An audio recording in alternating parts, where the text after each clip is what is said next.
मोक्षिका मोक्षिका channel पर आप सभी का स्वागत है।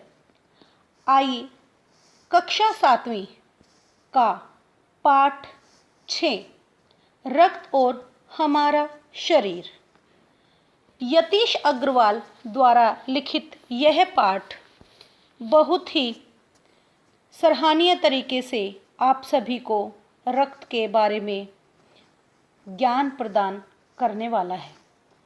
दिव्या अनिल की छोटी बहन है। वह शुरू से ही बहुत कमज़ोर है, लेकिन कुछ दिनों से उसे हर समय थकान सी महसूस होती रहती है। मन किसी भी काम में नहीं लगता। भूख भी पहले से कम हो गई है। अस्पताल में उसे डॉक्टर ने देखा तो कहा, लगता है दिव्या के शरीर में खून की कमी हो गई है, जांच कराकर देखिए। यह कहकर उन्होंने दिव्या को रक्त यानी खून की जांच के लिए पास के ही एक कमरे में भेज दिया। वहाँ अनिल को अपनी ही जान पहचान की एक डॉक्टर दीदी दिखाई देती है। डॉक्टर दीदी ने कहा, कहो अनिल, कैसे आना हुआ? अनिल ने बताया कि डॉक्टर ने दिव्या को खून की जांच के लिए आपके पास भेजा है। इतना सुनते ही डॉक्टर दीदी ने दिव्या की उंगली से रक्त की कुछ बूंदें एक छोटी सी शीशी में डाल दी और स्लाइड पर लगा दी। फिर अनिल से बोली, अनिल, तुम कल अस्पताल से रिपोर्ट ले जाना। अगले दिन अस्पताल पहुंचकर अनिल ने डॉक्टर दीदी के कमरे के दरवाजे पर दस्तक दी, यानी ठक ठक की आवाज़ की। भीतर से आवाज़ आई, आ जाओ। अनिल ने कमरे में प्रवेश किया तो पाया डॉक्टर दीदी सूक्ष्मदर्शी द्वारा यानी माइक्रोस्कोप जो इंस्ट्रूमेंट होता है उसके द्वारा एक स्लाइड की जांच कर रही थी। दीदी के इशारे से वह पास पे रखी हुई एक कुर्सी पर बैठ गया। स्लाइड की जांच पूरी होने पर डॉक्टर दीदी ने साबुन से हाथ धोए और तौलिए से पोंछती हुई बोली, अनिल, दिव्या को एनीमिया है। एनीमिया एक बीमारी है, चिंता की बात नहीं, कुछ दिन दवाई लेगी तो ठीक हो जाएगी। अनिल के मन में यह इच्छा हुई। वह बोला, दीदी, एक आपसे सवाल पूछूं? हाँ हाँ, क्यों नहीं, डॉक्टर दीदी ने जवाब दिया। एनीमिया से आपका क्या मतलब है? एनीमिया क्या होता है? यह जानने के लिए तुम्हें रक्त के बारे में जानना होगा। अनिल ने कहा, डॉक्टर दीदी, मुझे बताओ। डॉक्टर दीदी ने कहा, अनिल, देखने में खून लाल द्रव के समान दिखाई देता है। जैसे खून का रंग लाल होता है, वह लाल रक्त होता है, किंतु इन्हें सूक्ष्मदर्शी द्वारा देखें तो यह भानुमति के पिटारे से कम नहीं, यानी इसमें पता नहीं क्या क्या भरा हुआ है। मोटे तौर पर इसके दो भाग होते हैं। एक भाग जो तरल होता है, तरल यानी लिक्विड फॉर्म में, जिसे हम प्लाज्मा कहते हैं।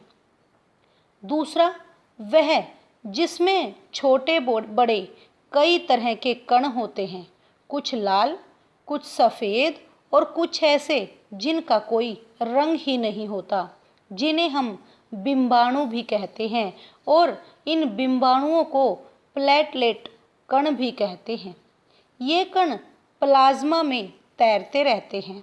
इतना कहकर डॉक्टर दीदी ने सूक्ष्मदर्शी के नीचे एक स्लाइड लगाई, उसे फोकस किया। फोकस मैंने केंद्रित करना, फोकस अंग्रेजी शब्द है। उस पर केंद्रित किया और बोली, देखो अनिल, सूक्ष्मदर्शी द्वारा जो कण तुम्हें दिखाई दे रहे हैं, ये हैं लाल रक्त के कण। स्लाइड देखकर मानो आश्चर्य से उछल पड़ा था अनिल। रक्त की एक बूंद में इतने सारे कण, इसकी तो वह कल्पना भी नहीं कर सकता था। वह बोला, इन्हें देखकर तो ऐसा लग रहा है मानो बहुत सी छोटी छोटी बालूशाही रख दी गई हो। यानी इनका आकार, रक्त कणों का जो आकार है उसमें सूक्ष्मदर्शी के द्वारा देखने पर रक्त कण लाल बालूशाही के समान आकार वाले दिखाई दे रहे थे। दीदी बोली, हाँ, लाल कण बनावट में बिल्कुल बालूशाही की तरह ही होते हैं। बालूशाही एक प्रकार की मिठाई होती है जिसका आकार गोल होता है, गोल और दोनों तरफ अवतल यानी बीच से दबे हुए। रक्त की एक बूंद में इनकी संख्या लाखों में होती है। यदि हम 1 मिलीमीटर रक्त लें तो उसमें हमें 40 से 55 लाख कण मिलेंगे। इनके कारण ही हमें रक्त का जो रंग है वह लाल नज़र आता है। ये कण शरीर के लिए दिन रात काम करते रहते हैं। सांस लेने पर साफ हवा से जो ऑक्सीजन हम प्राप्त करते हैं उसे शरीर के हर हिस्से में पहुंचाने का काम इन कणों के द्वारा किया जाता है। इनका जीवन काल लगभग 4 महीने होता है। 4 महीने के होते होते ये नष्ट हो जाते हैं, लेकिन एक साथ नहीं, धीरे धीरे, कुछ आज, कुछ कल, कुछ उससे अगले दिन। यानी खून जो बदलता रहता है उसको बदलने का समय 4 महीने होता है। तब तो कुछ ही महीनों में ये खत्म हो जाते होंगे, अनिल ने कहा। तब डॉक्टर दीदी मुस्कुरा कर बोली, नहीं नहीं, ऐसा नहीं होता। शरीर में हर समय नए कण भी तो बनते रहते हैं जो नष्ट कणों का स्थान ले लेते हैं। हड्डियों के बीच के भाग मज्जा में ऐसे बहुत से कारखाने होते हैं जो रक्त कणों के निर्माण कार्य में लगे रहते हैं। इनके लिए इन कारखानों को प्रोटीन, लौह तत्व और विटामिन रूपी कच्चे माल की ज़रूरत होती है। यानी कि जिस प्रकार से कारखाने में वस्तुओं का निर्माण होता है उसी प्रकार से जो शरीर के हड्डियों के बीच में मज्जा भाग होता है वहाँ पर एक कारखाना होता है जिसमें कच्चा माल यानी कि उसमें प्रोटीन, लोहयुक्त तत्व कैसे होते हैं जिसको आयरन बोलते हैं, विटामिन रूपी कच्चे माल को डाला जाता है और यह कच्चा माल पौष्टिक आहार ही होता है जो शरीर को उचित मात्रा में प्रदान करके रक्त को बनाने में सहायक होता है। हरी सब्जी, फल, दूध, अंडा और गोश्त यानी मांस, मीट, ये सभी तत्व उपयुक्त मात्रा में होते हैं। यदि कोई व्यक्ति उचित आहार ग्रहण नहीं करता तो वह कारखाने को आवश्यकता अनुसार कच्चा माल नहीं दे पाता। उसका नतीजा यह होता है कि रक्त कण नहीं बन पाते और शरीर में रक्त की कमी यानी खून की कमी हो जाती है। लाल कणों की इस कमी को ही एनीमिया कहते हैं। तो क्या संतुलित आहार लेने मात्र से हम एनीमिया से बच सकते हैं? अनिल ने दोबारा से डॉक्टर दीदी से सवाल किया। दीदी ने कहा, हाँ, यह कहना काफ़ी हद तक सही होगा। तो एनीमिया बहुत से कारणों से हो सकता है।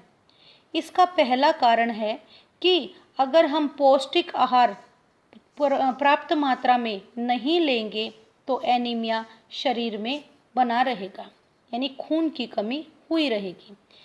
इसके अलावा इस रोग का एक और बड़ा कारण है पेट में कीड़े का हो जाना। ये कीड़े प्राय दूषित जल और खाद्य पदार्थों द्वारा हमारे शरीर में प्रवेश करते हैं। अगर हम शुद्ध जल ग्रहण नहीं करते या फिर बासी भोजन खाते हैं तो भी एनीमिया की कठिनाई हमारे शरीर में बनी रहती है। अतः इस बीमारी से बचने के लिए यह जरूरी है कि हमें पूरी सफाई से बनाया हुआ भोजन ही ग्रहण करना चाहिए। भोजन करने से पहले अच्छी प्रकार से हाथ धोने चाहिए और शुद्ध तथा स्वच्छ जल ही पीना चाहिए। और हाँ अनिल, एक किस्म के कीड़े भी हैं जिनके अंडे जमीन की ऊपरी सतह में पाए जाते हैं।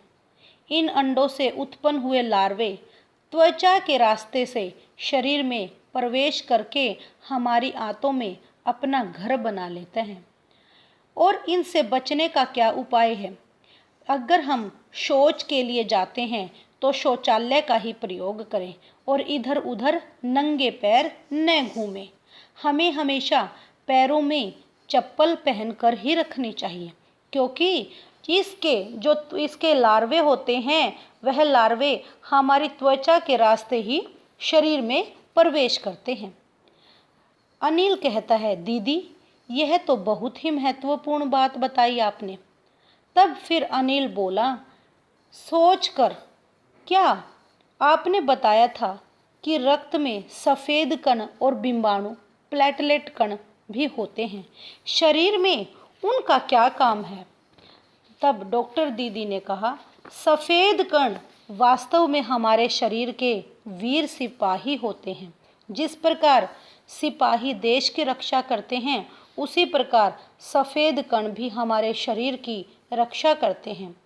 जब रोगाणु शरीर पर आक्रमण बोलने की कोशिश करते हैं तो सफ़ेद कण उनसे लड़कर मुकाबला करते हैं और उन रोगाणुओं को घर के भीतर यानी शरीर के भीतर नहीं घुसने देते। यानी मान लीजिए कि वे बहुत से रोगों से हमारी रक्षा करते हैं, इसलिए सफ़ेद कण वीर सिपाही कहे जाते हैं। और बिंबाणुओं का काम है कि जब चोट लग जाती है तो रक्त जम जाता है। रक्त के तरल भाग प्लाज्मा में एक विशेष किस्म की प्रोटीन होती है जो रक्त वाहिका की कटी फटी दीवार में मकड़ी के जाले के समान एक जाला बुन देती है। जब कभी हमें चोट लगती है तो थोड़ी देर बाद खून निकलना बंद हो जाता है, आपने देखा होगा। तो वह खून निकलना बंद क्यों होता है? प्लाज्मा के कारण, क्योंकि प्लाज्मा मकड़ी के जाले की भांति उस पर जाला बुन देता है और खून निकलना बंद हो जाता है। बिंबाणु इस जाले से चिपक जाते हैं और इस तरह दीवार में आई दरार यानी शरीर की चोट पर आई दरार भर जाती है, जिससे रक्त बाहर निकलना बंद हो जाता है। अनिल बोला, दीदी लेकिन अगर घाव गहरा हो तो खून तो बहता ही चला जाता है। हाँ, ऐसे समय में उस व्यक्ति को जल्दी से डॉक्टर के पास लाना होता है अनिल। ज़रूरत समझने पर ऐसी स्थिति से निपटने के लिए कुछ टांके भी लगाने पड़ते हैं, किंतु डॉक्टर के पास पहुंचने तक के समय में चोट के स्थान पर हमें एक साफ कपड़ा कसकर बांध देना चाहिए, क्योंकि दबाव पड़ने से रक्त बहना कम हो जाता है, जो उस व्यक्ति के लिए बहुत लाभप्रद सिद्ध होता है। किंतु अगर बहुत अधिक रक्त बह जाए तो उसे रक्त चढ़ाने की भी जरूरत पड़ सकती है। दीदी ने समझाते हुए अनिल को यह सारी बातें बताई। तब अनिल ने कहा, क्या ऐसे समय में किसी भी व्यक्ति का खून काम आ सकता है? दीदी ने कहा, अनिल, हर किसी का खून एक जैसा नहीं होता। कुछ विशेष गुणों के आधार पर खून को भी 4 वर्गों में बांट दिया जाता है। जरूरतमंद व्यक्ति के रक्त की जांच करने के बाद उसे उसी रक्त समूह का रक्त चढ़ाया जाता है, क्योंकि जिसका रक्त मैच किया जाता है उसी का रक्त समूह उसे चढ़ाया जाता है। जरूरत के समय यदि उस रक्त समूह का कोई व्यक्ति नहीं मिलता है तब क्या करें? अनिल ने पूछा। डॉक्टर दीदी ने बताया कि ऐसी आपातकालीन स्थिति के समय ब्लड बैंक बनाए गए हैं, जहां पर हमें ब्लड आसानी से मिल जाता है। हर बड़े अस्पताल में इस तरह के ब्लड बैंक होते हैं।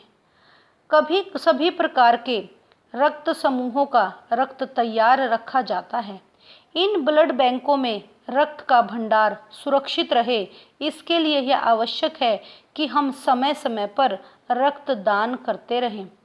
आपने देखा होगा बहुत सारे रक्तदान शिविर लगाए जाते हैं। वो इसलिए ही लगाए जाते हैं ताकि आपात स्थिति में उस व्यक्ति को समय रहते रक्त प्राप्त हो सके और यह रक्त ब्लड बैंकों में सुरक्षित रखा जाता है। क्या मैं भी रक्तदान कर सकता हूँ? अनिल ने पूछा। नहीं, तुम अभी छोटे हो अनिल। 18 वर्ष से अधिक उम्र के व्यक्ति ही रक्तदान कर सकते हैं और वह स्वस्थ हों तभी रक्तदान कर सकते हैं।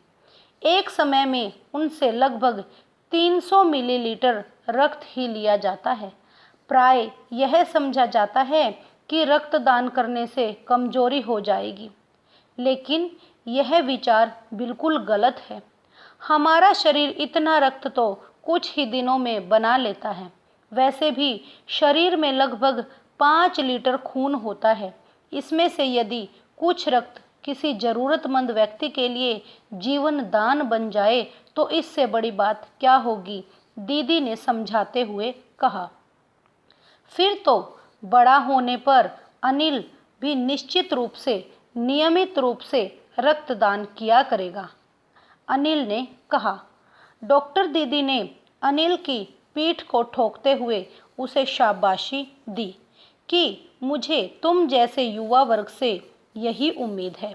तो हमें इस पाठ से यह शिक्षा मिलती है कि हमें भी 18 वर्ष की आयु के पश्चात समय रहते रक्तदान करना चाहिए ताकि रक्तदान शिविर में वह रक्त ब्लड बैंक में जमा हो सके, सुरक्षित रह सके और किसी के जीवन का वह स्थायी आधार बन सके।